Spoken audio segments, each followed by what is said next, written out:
Olá, boa noite. Seja bem-vindo a mais um dia do Seminário Internacional sobre Abuso de Drogas, Novas Perspectivas e Tratamentos. Você pode obter mais informações no site unilogos.org/seminário drogas/. Esse seminário é promovido pela Unilogos e pela FABIC, Faculdade do Bico.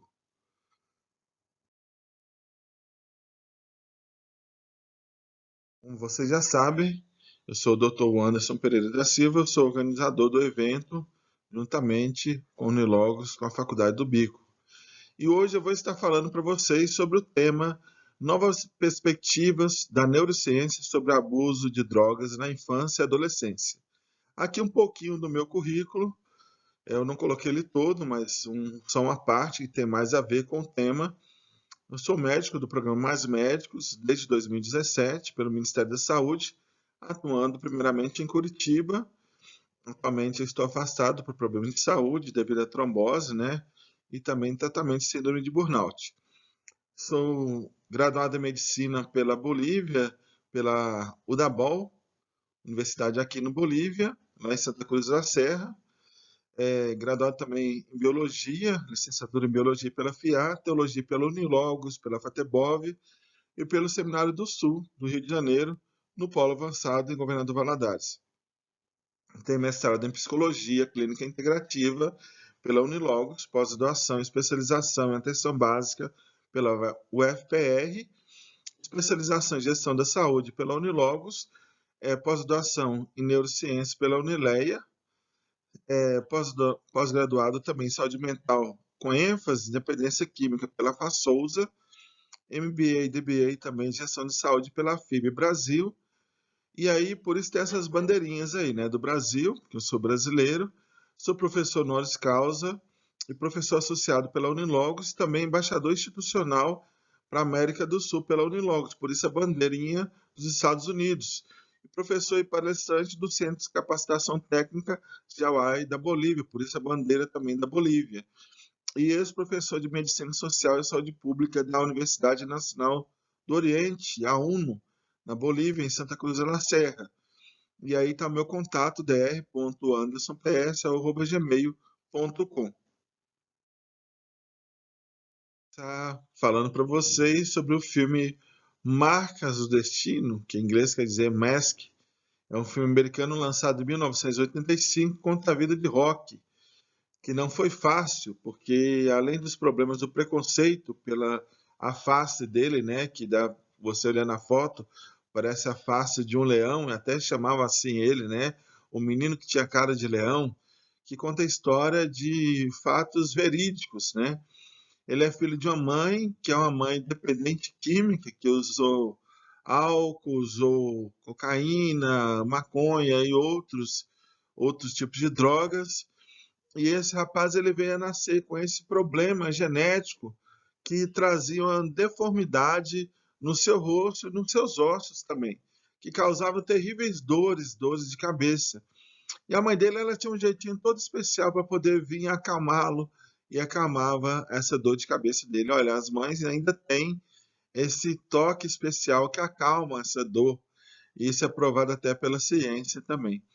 No filme, no desenrolar do filme, esse rapaz ele vê muitas vezes a mãe dele caída por causa do álcool, por causa do uso da droga, muitas vezes com homens também, e passa por situações muito terríveis. E o preconceito também pela aparência dele é muito grande. Mas chegou um momento onde ele estava no acampamento, ele se apaixona por uma menina, é uma menina muito linda, porém essa menina era cega e ela também se apaixona por ele. Até que depois eles começam a namorar e os pais da menina descobrem sobre ele, né, sobre o Rock. E aí acaba o namoro e passa um tempo esse rapaz vem a falecer. E essa história se repete em muitos lares, né, de pessoas que são viciadas e acabam tendo filhos e esses filhos sofrem as consequências também.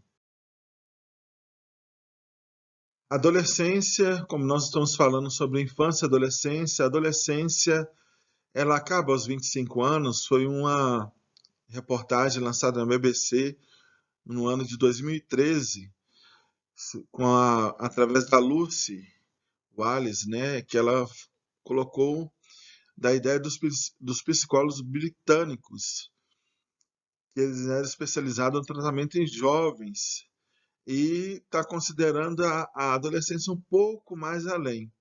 Os limites cronológicos da adolescência são definidos pela Organização Mundial da Saúde, entre 10 e 19 anos, né? E a ONU, a Organização das Nações Unidas, considera entre 15 e 24 anos como critério usado principalmente para fins estatísticos e políticos. E as crianças, né? E aqui a gente está vendo aqui com uma imagem, primeiramente, essa menina aqui, que parece que ela está usando um cigarro eletrônico. E para muitos parece que cigarro eletrônico não causa nenhum efeito, mas na verdade ele causa também. E do outro lado, o narguilé, que até na pergunta que foi feita no dia de ontem, né, falando, será que ele causa problema? Já foi feito estudos mostrando que, na verdade, causa um momento que a pessoa traga ali o narguilé, é como se fosse 400 vezes estivesse tragando um cigarro. É como se fosse 400 cigarros na boca. Então, na verdade, é muito pior ainda do que o cigarro. Eu quero mostrar para vocês alguns estudos para nós podermos ter uma ideia a partir da neurociência. O que é neurociência? A neurociência ela estuda as ciências relacionadas ao cérebro e o sistema nervoso central, sistema nervoso periférico, sistema nervoso autônomo, toda essa parte do sistema nervoso. Então, os efeitos da exposição pré-natal ao álcool, tabaco e outras drogas, né, de abuso de drogas, desenvolvimento da retina. O objetivo desse estudo foi avaliar a estrutura da retina usando a tomografia de coerência óptica, OCT. Daqui para frente vocês vão ouvir falar mais OCT, em crianças com histórico de exposição pré-natal às toxinas. Os métodos foram crianças investigadas de 49, foram 49 crianças, né, expostas a toxinas pré-natais, com idade entre 5 e 18 anos. Desses, 25 tinham histórico de exposição pré-natal ao tabaco, 20 foram expostos ao álcool durante a gravidez. E 4 outras drogas de abuso, não, abuso de drogas. Todas as crianças foram submetidas ao OCT, um exame oftalmológico completo, incluindo o OCT, e foi feita a comparação com um grupo pareado com crianças, né, com 25 crianças com gestação controlada sem essa exposição a essa toxina, né, ou tóxica. Qual foi o resultado?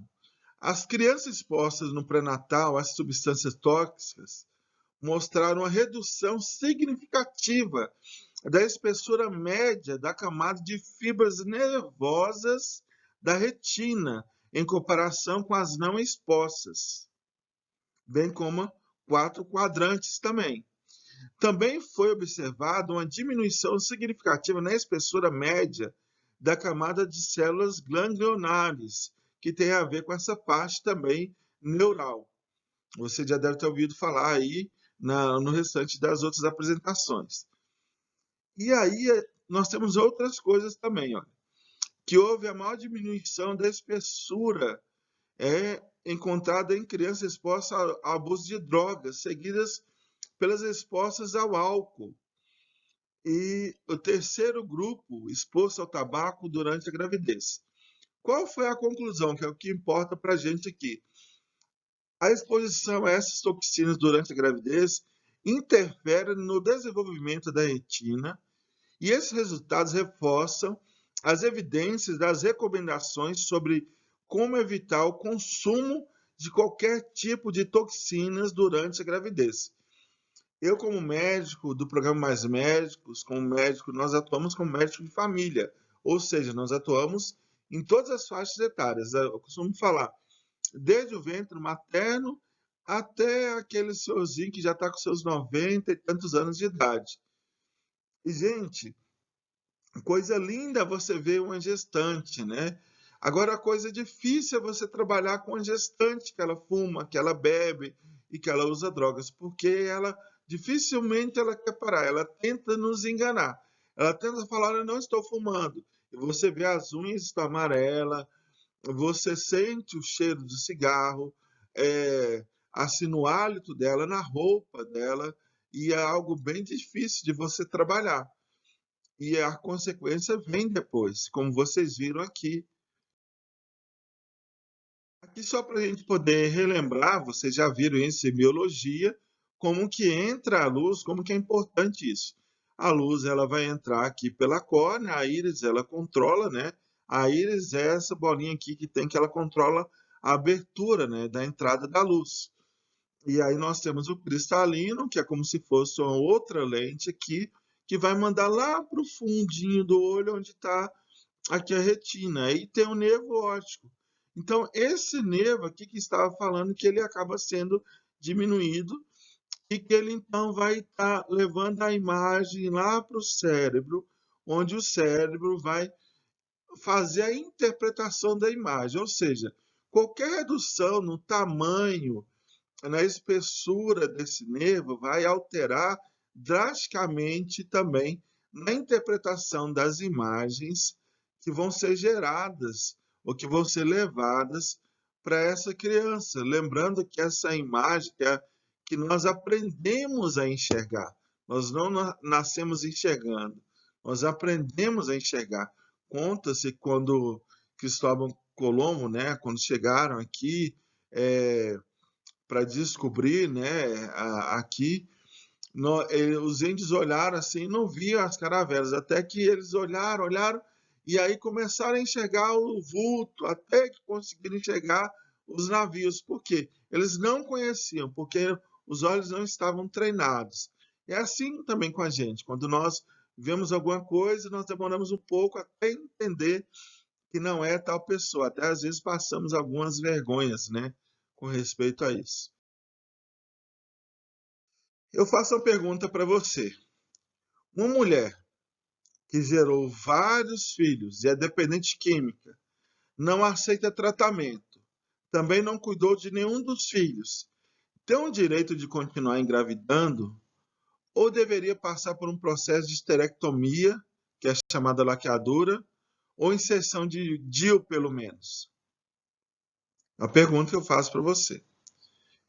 Tem um caso que eu já atendi, não atendi diretamente a pessoa, mas eu sei que ela já teve mais de 8 filhos e toda vez que foi marcada lacradora, já pelo menos mais de 3 vezes, ela fugiu. E ela tem, graças a Deus, teve todos 8 filhos saudáveis, mas quem cuida dos filhos, alguns filhos, né, é a avó, e essa avó, inclusive, já veio quase faleceu uma vez de infarto, porque não tendo condições mais de cuidar financeiramente nem emocionalmente de cuidar dos filhos. Mas graças a Deus, uma dessas filhas, né, que é neta dela, é que salvou, ou 2 dessas filhas dela, que salvou a vida dessa senhora. Mas eu fico olhando quantas famílias que passam pela mesma situação.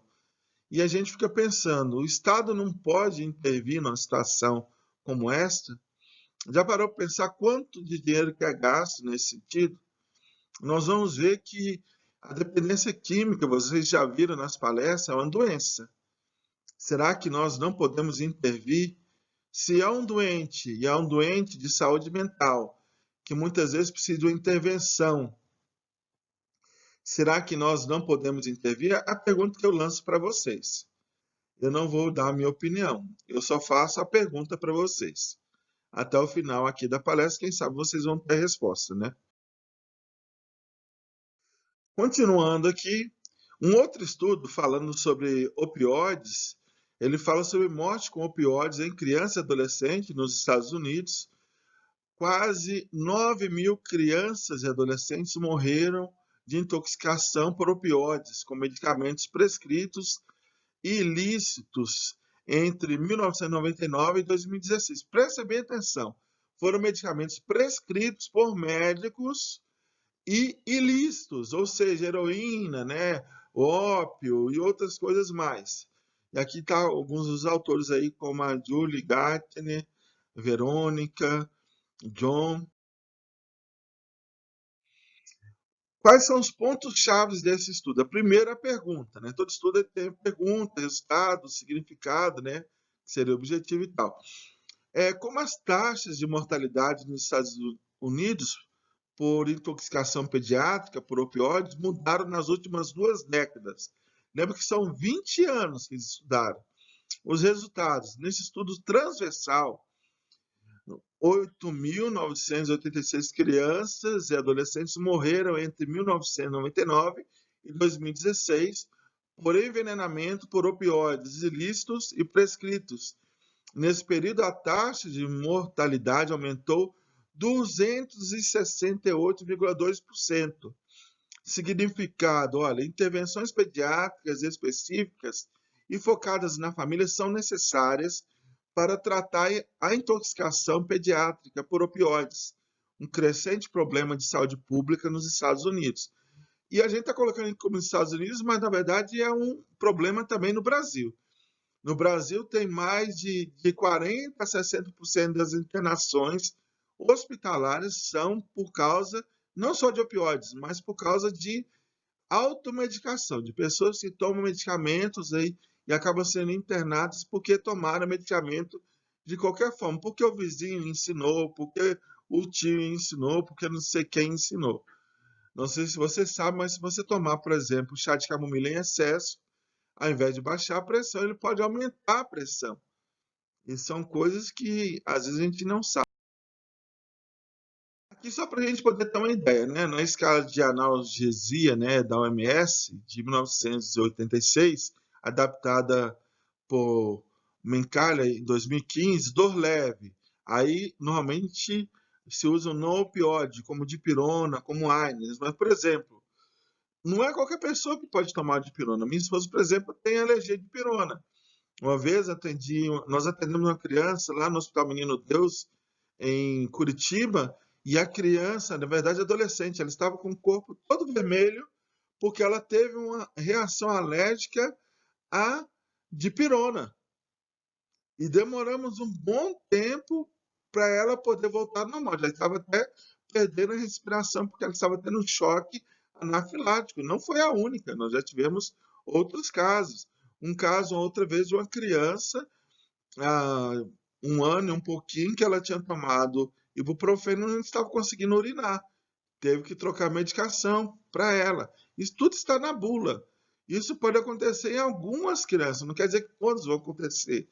Por isso que tem que ter acompanhamento médico, né? A dor moderada, opioides fracos, né? Como tramadol, codeína, e outros mais, e não opioides. Eu lembro de um senhor que, com 80 anos ou um pouco mais, 85, ele estava tomando muito tramadol. E eu falei com ele, não fica tomando muito tramadol, porque está escrito lá na bula, né? Se você tomar muito, isso pode gerar água no pulmão, né? Pode ter um derrame pleural. Não deu outra. Passou alguns dias, ele pegou, tomou a caixa inteira. A família, ele já tinha recebido isso do hospital, essa medicação. Já tinha sido orientada a família e tudo. Falei, olha, cuidado, deixa guardado, não deixa ele ficar tomando, porque toda hora que ele tomar um remédio, só sei que ele tomou escondido, gente. E aí não deu outro. Foi para a UPA, da UPA foi para o hospital e veio falecer. Não é culpa da família. Não vou falar que é culpa dele, é uma questão que a pessoa quer acabar com a dor e às vezes acaba acabando com a vida também. Dor intensa, opioides fortes como morfina, metadona, fentanil, mas não opioides. Gente, quem já teve crise renal como eu já tive, morfina parece ela tira com a mão. Gente, a morfina é uma coisa maravilhosa, parece que é uma bênção de Deus, na verdade.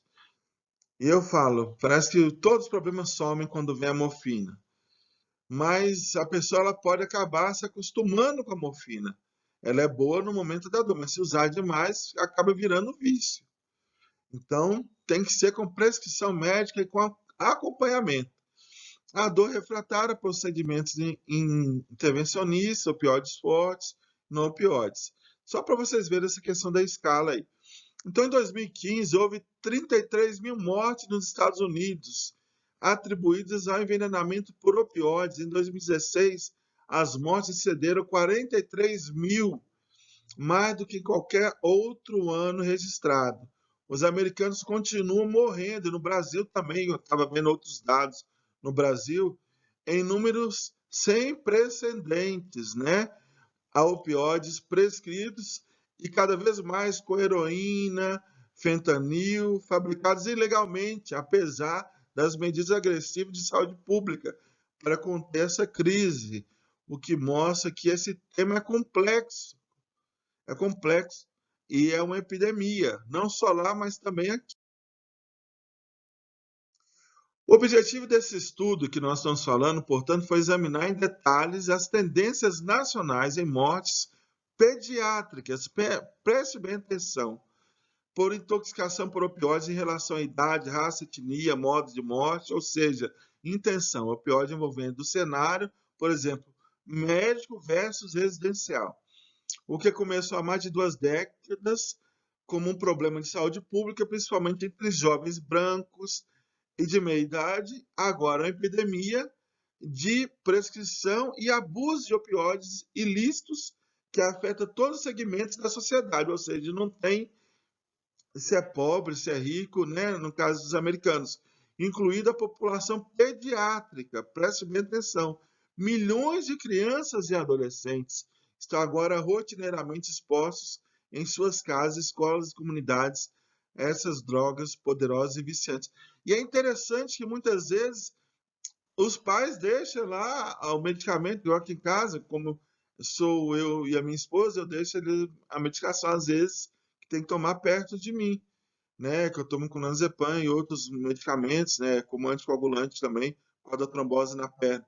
Mas se tivesse criança, não podia deixar nada assim, porque elas tomam, né? Eu lembro quando criança eu tomava aspirina achando que era balinha, né? Então, nos Estados Unidos, cerca de 5 mil crianças com menos de 6 anos de idade são avaliadas anualmente em departamento de emergência quanto à exposição a opioides. Além disso, as internações, né, por intoxicação por opioides aumentaram quase 2 vezes em todas as faixas etárias entre 1997 e 2012. E as taxas mais que dobraram entre crianças de 1 e 4 anos e nos adolescentes de 15 a 19 anos. Os envenenamentos atribuídos à intenção suicida e não intencional aumentaram 2 e 3 vezes, respectivamente, porque a pessoa começa a tomar para poder acabar com a dor. E muitas vezes acabar com a dor, que é uma dor psicológica também, e acaba sentindo também. Não está claro, no entanto, quantas crianças morreram a cada ano nos Estados Unidos por intoxicação, porque eles olharam isso a partir do final dos anos 90. Aqui está mostrando um quadro, né? Quadro epidemiológico. Não sei se ainda está gravando, eu espero que sim. Está gravando sim. Conclusão aqui, ó. Quase 9 mil crianças e adolescentes morreram de intoxicação por opioides com medicamentos prescritos e ilícitos entre 1999 e 2016, de acordo com essa análise. Então, a taxa de mortalidade quase triplicou durante esse período, para quase 1 por 100 mil, de acordo com dados do Centro de Prevenção, né, de Controle de Prevenção de Doenças dos Estados Unidos, CDC, tão falado nos filmes. Então, aqui vocês estão vendo aqui o quadro mostrando 2016, você vê essa alta taxa, 2008, aqui em 2007 também, e aqui nessas barras, aqui nas crianças e adolescentes 0 a 19, esse crescimento também. Então, os opioides prescritos foram implicados em 73% das mortes, ou seja, 6.561. Estou falando dos prescritos. Fora os prescritos, nós temos aqui, olha, a maioria das mortes foi involuntária, quase 81%. A maioria das mortes ocorreu entre homens brancos não hispânicos, mas com o tempo os meninos negros não hispânicos foram responsáveis por uma proporção maior de mortes. As maiores taxas de mortalidade anual durante os 18 anos examinados no estudo foram entre adolescentes de 15 a 19 anos, com heroína implicada em quase 1.900 mortes. É uma tristeza. Esse estudo foi baseado em dados da certidão de óbito, ou seja, pode ter algum dado incorreto com respeito a isso. E para quem gosta do Dr. House, eu sou fã do Dr. House, eu tenho a série dele completa. Eu até, inclusive, quando acabou a série do Dr. House, eu estava estudando medicina ainda, lá na Unabol, eu quase desisti da medicina, eu gostava muito do Dr. House. O Vicodin, que era o medicamento que ele tomava, é um opioide, junto com a acetaminofeno, que é o nosso paracetamol. No Brasil é chamado mais de paracetamol, na Bolívia fala mais acetaminofeno. Então, ele é um opioide, que é muito usado, porque ele era usado por Dr. House pela dor da sua perna. Então, medicamento para dor, medicamento muito forte. Ele foi até preso, né? Eu lembro de um episódio. Então, olha só, vamos passar agora o que a neurociência fala para a gente sobre isso. O vício é muito parecido com outras doenças, como doenças cardíacas. Ambos perturbam o funcionamento normal, saudável do órgão. Ou seja, né, tem sérios danos, consequências, são evitáveis, tratáveis, mas se não tratada, pode durar a vida inteira. Então aqui está mostrando um cérebro normal, espero que esteja aparecendo aí para você a setinha, e aqui já está mostrando um cérebro já que não está funcionando direito. Aqui você vê as luzinhas, né, mais amarelinha, quer dizer que está o funcionamento normal. Aqui já não está, já está diminuída, né? Aqui já está mostrando já um funcionamento normal, aqui já diminuído. Você já vê o funcionamento dele já totalmente já diminuído. Esse aqui é o Celebrito, não sei se vocês já viram aí no Facebook, porque a ideia é o seguinte, nós sempre falamos, a pessoa é fraca, a pessoa não tem força, a pessoa é que não quer lutar, né? Então, o Celebrito, ele falou assim, eu que lute minha saúde mental ao cérebro, quero saber com que forças, amada, né? A pessoa ela não tem força para lutar, porque é uma doença. Ela precisa de ajuda, ela precisa de uma intervenção para poder vencer. Então, aqui agora, para a gente poder ver um pouco sobre a questão do desenvolvimento, eu coloquei aqui sobre a questão das fases da maturação, não vou ficar falando tudo isso, vocês já viram isso em biologia, mas o nosso desenvolvimento cerebral começa um pouco depois da concepção, aproximadamente ali a partir da terceira semana. Já da concepção já começa a desenvolver e vai desenvolvendo ali, a partir do terceiro mês vai aumentando, e aí tem as capas. Eu lembro até das aulas lá de embriologia, que o nosso professor usava massinha de modelar, o nosso professor muito bom, que eu lembro dele. E o que eu quero mostrar para vocês aqui, que os lóbulos frontais começam a se ativar entre 6 e 12 meses de idade. A criança começa a expressar emoções e demonstrar apego aos pais. Ele inicia sua memória em movimento e concentra sua atenção nos objetos em seu ambiente. Cerca de 1 ano e meio, a criança começa a desenvolver a autoconsciência à medida que os circuitos neurais dos lóbulos parietal e frontal são integrados. Eles vão se juntando, entrelaçando, né? Somente aos 3 ou 4 anos de idade, as crianças percebem outras pessoas e têm uma mente própria. As experiências que as crianças têm nesse período de desenvolvimento serão decisivas para o bem-estar emocional de suas vidas, ou seja, está vendo aqui a partir dos 3, 4 anos de idade.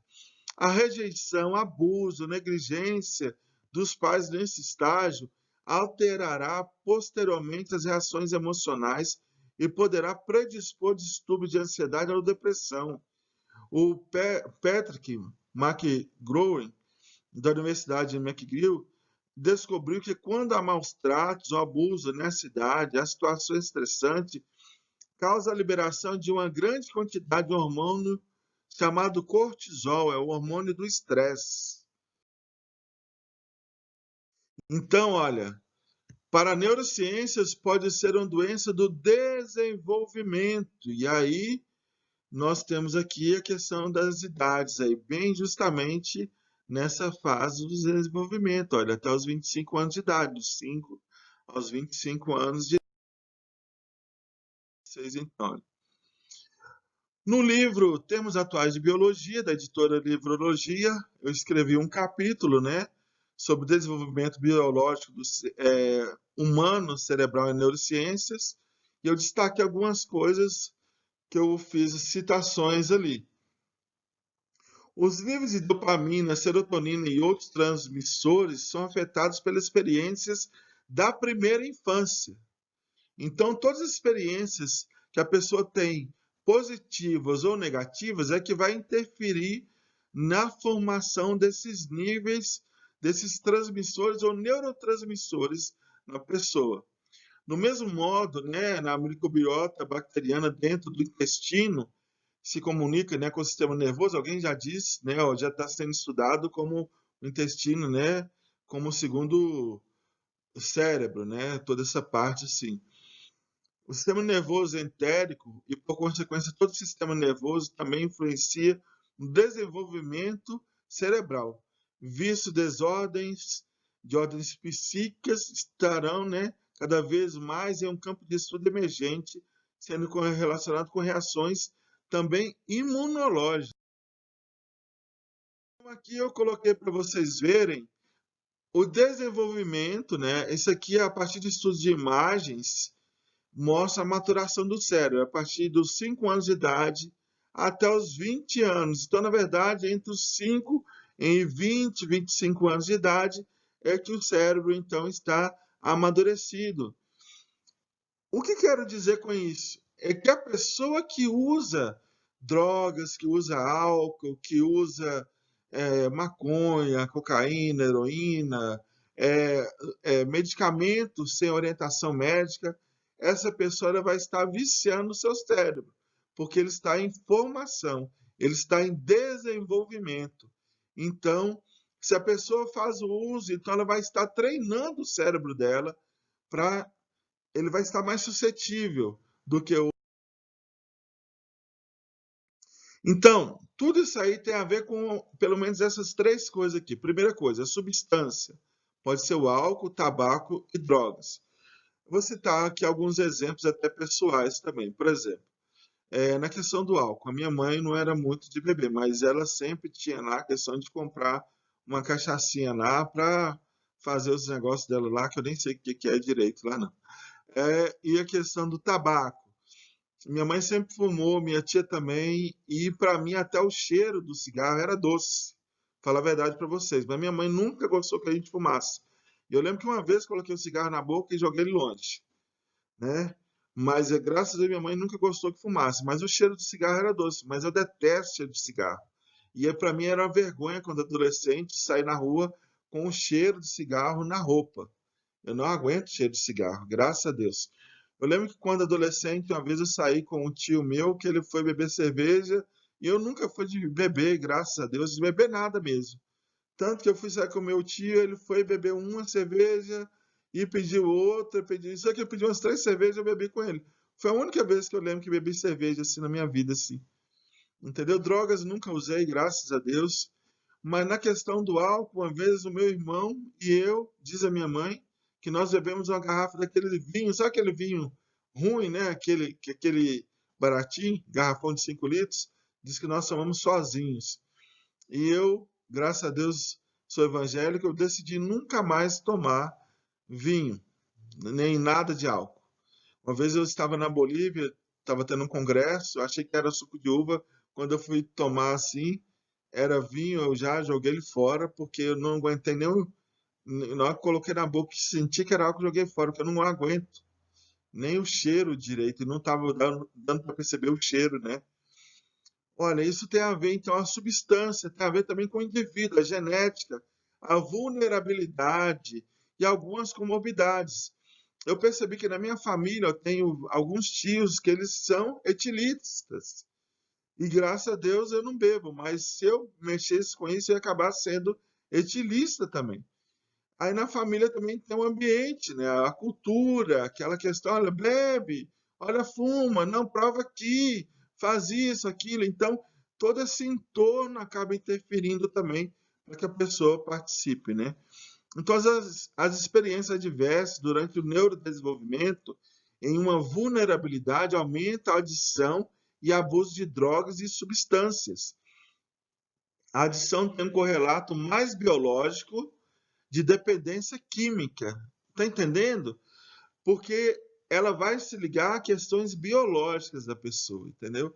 A prevenção e o tratamento deveria centrar-se na proteção da gestação e também na infância.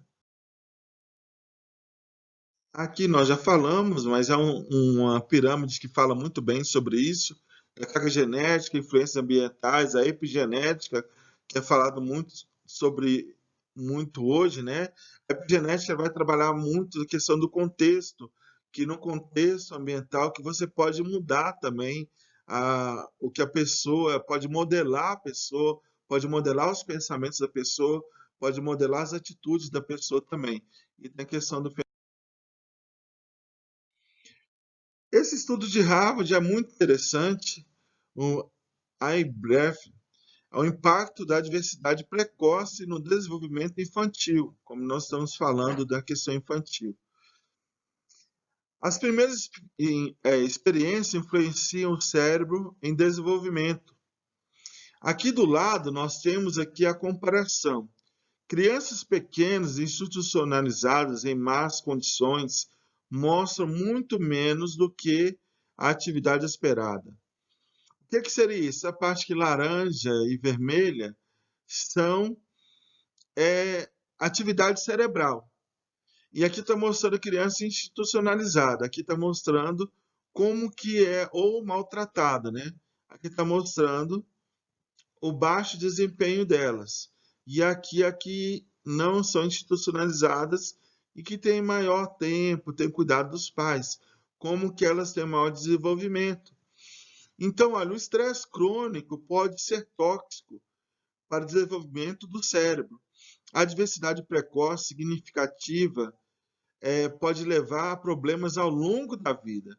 A intervenção precoce pode também impedir as consequências da diversidade precoce. Relações estáveis, né? Do pai, mãe, o cuidado familiar ali, às vezes não é pai e mãe, às vezes é avó, às vezes é um tio, uma tia, às vezes é uma pessoa que pegou uma criança para poder cuidar. Isso tudo, mas se tiver uma relação estável, é essencial para o desenvolvimento saudável. E também as implicações políticas, ou seja, a atuação política é muito importante para estar apoiando as famílias, para estar apoiando no cuidado. Igual nós estamos no tempo da pandemia agora, em 2020, o apoio do governo com respeito ao auxílio, às famílias de baixa renda, as famílias que estão precisando de apoio, isso é muito importante. Então, a adolescência ela passa por momentos de vulnerabilidade. As mudanças comportamentais, os hormônios, as mudanças neuroquímicas, né? As alterações no sistema dopaminérgico, nós vamos ver um pouquinho mais para frente, já estamos quase terminando, né? É um período de vulnerabilidade, condutas de risco, controle de comportamento, né? Os efeitos que o grupo exerce na pessoa. Ah, vamos ali, vamos fazer tal coisa. As adições. Se no grupo, por exemplo, as pessoas fumam, aí todos vão querer fumar. Eu lembro de um dos pacientes falando: olha, eu comecei a fumar porque os meus colegas começaram a fumar. E eu quero parar porque os meus colegas de trabalho também pararam de fumar. Então também quero parar de fumar. E aí também pode surgir as enfermidades psiquiátricas, muitas se manifestam na adolescência, entendeu? A teoria prevalente sugere mudanças estruturais e funcionais na corteza pré-frontal, como nós já mostramos, né? assim como o sistema límbico e gânglios basais. O sistema límbico, as emoções, as recompensas, para a gente poder entender. Aqui está em destaque a amígdala, não é essa amígdala que a gente chamava que não, mas é a amígdala, é essa partezinha que está aqui dentro aqui do cérebro. Ela está relacionada ao medo, né? O hipocampo, memória explícita, a ínsula, respostas automáticas, estímulos concretos. Aqui a lâmpada de cheiro, emoção, né? É o núcleo, motivação, adição, córtex, óbito frontal, planejamento, atos. Aqui nós temos aqui o bulbo olfatório, aliás, né? A tradução aqui ficou meio errada aqui. Criar, regular, armazenar emoções, intervém na criação, memórias, aprendizagem, resposta emocional às situações, resposta endócrina às glândulas, né? Resposta motora, resposta comportamental, motivação, respostas adaptativas, avaliando consequências de nossos atos. Agora a pessoa ela acaba perdendo isso quando ela começa a usar a droga. O que acontece? Por exemplo, quando nós estamos comendo alguma coisa, isso aqui é a fonte pelo Instituto Nacional de Saúde de Serviços dos Estados Unidos, que é a fonte que está o Dr. House, né? Falando aqui pra gente, pegando o cérebro aqui, mostrando pra gente, ensinando. Ao comer, nós temos o transporte da dopamina. E aí nós temos o receptor da dopamina. Então ele vai mostrar pra gente, olha, comer é bom. Então ele recebe aqui a dopamina. Então agora ele vai nos ensinando como comer. Ele vai mostrar, comer é bom. E agora ele vai ensinando para a gente como que a gente deve comer e o que a gente deve comer. Quando a pessoa então agora ela começa a usar a droga, esses receptores de dopamina agora, eles começam, por exemplo, com a cocaína, começam a ser preenchidos de uma forma tal que eles ficam totalmente tapados. E aí agora começa a ficar sobrecarregados aqui, entendeu? E a pessoa que sempre quer mais, sempre quer mais, sempre quer mais, porque ele agora ele já sobressaiu, entendeu? Ao que ele tinha antes, entendeu? Ela não se sente satisfeita. Bom, agora alguns achados a mais da neuroimagem na drogadição, para que vocês possam entender. Porque esses achados eles nos ajudam a entender muito melhor as áreas do cérebro que são afetadas.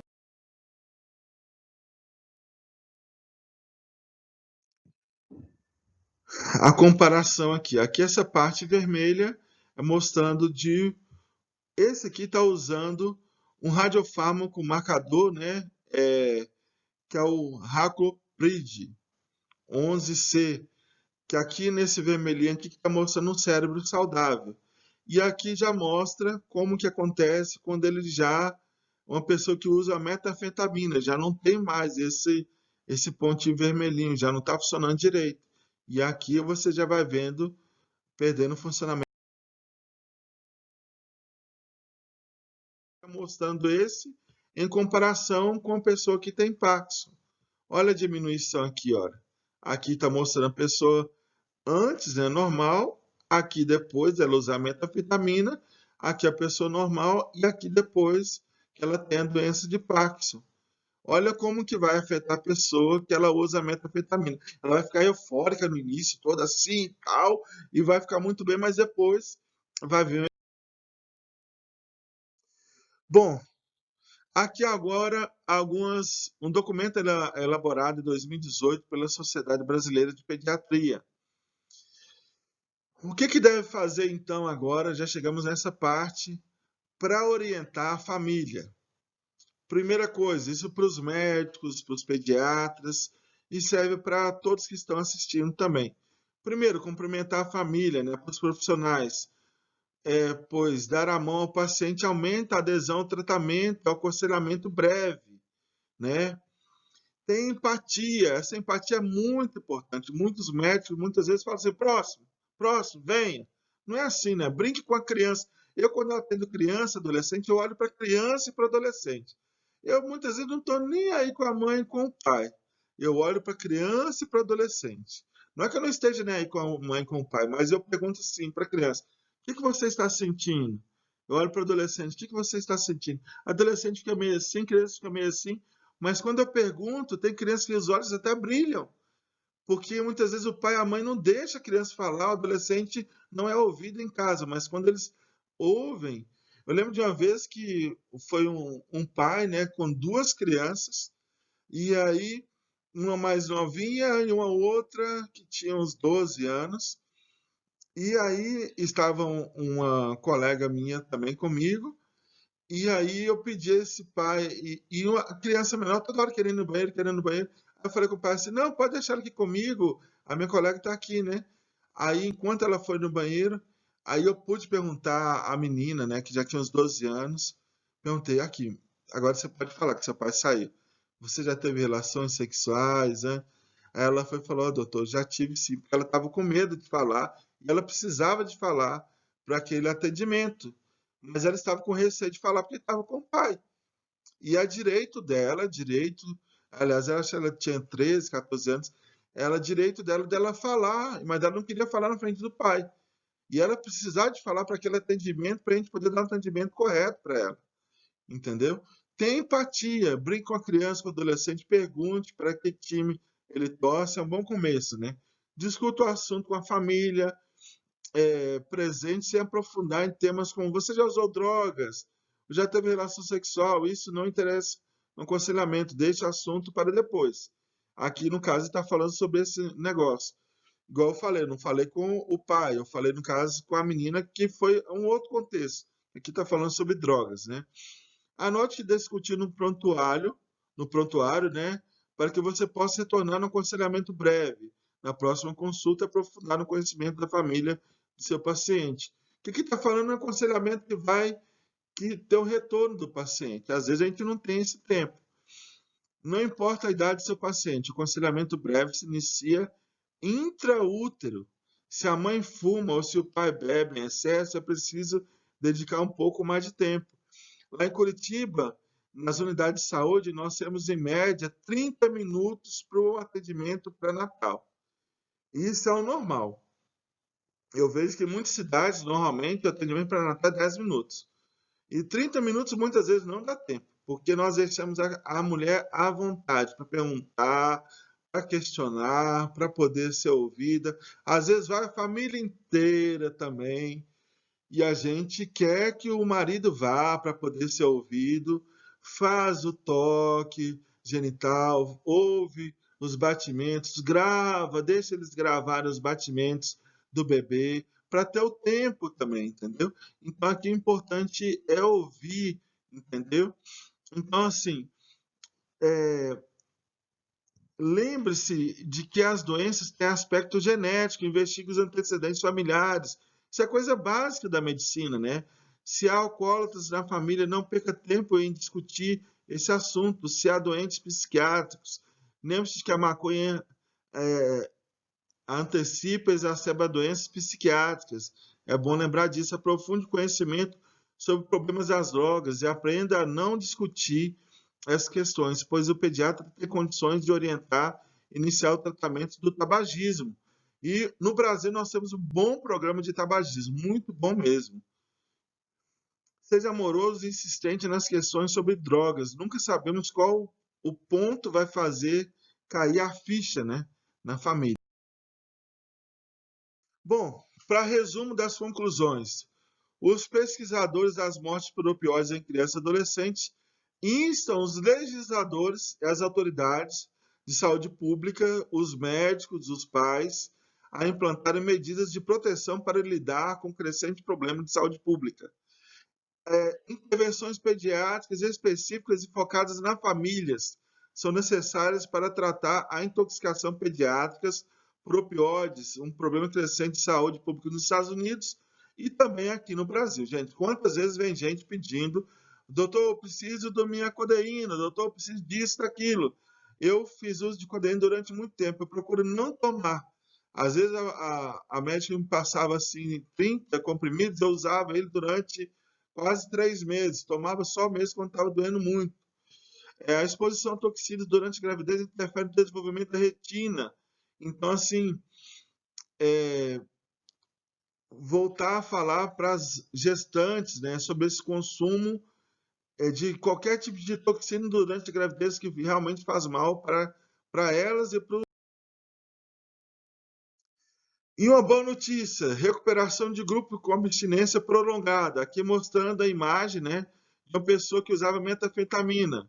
Então aqui, uma pessoa normal, aqui a pessoa que abusou, mas de metanfetamina, 1 mês de abstinência, e aqui 14 meses depois, olha os pontinhos vermelhos, e olha aqui mostrando o transporte de dopamina já aumentando novamente. Que maravilha! Recomendações: desenvolver, aqui da minha parte, políticas de proteção às gestantes, à infância, adolescente, como forma de diminuir a vulnerabilidade das crianças e adolescentes, jovens, adultos, gestantes, prevenir a dependência e abuso de drogas e substâncias. Necessidade de políticas públicas que ofereçam intervenções oportunas com equipes multidisciplinares, investimentos em neurociências para maiores pesquisas científicas na áreas e melhor resposta frente a esse problema de saúde pública.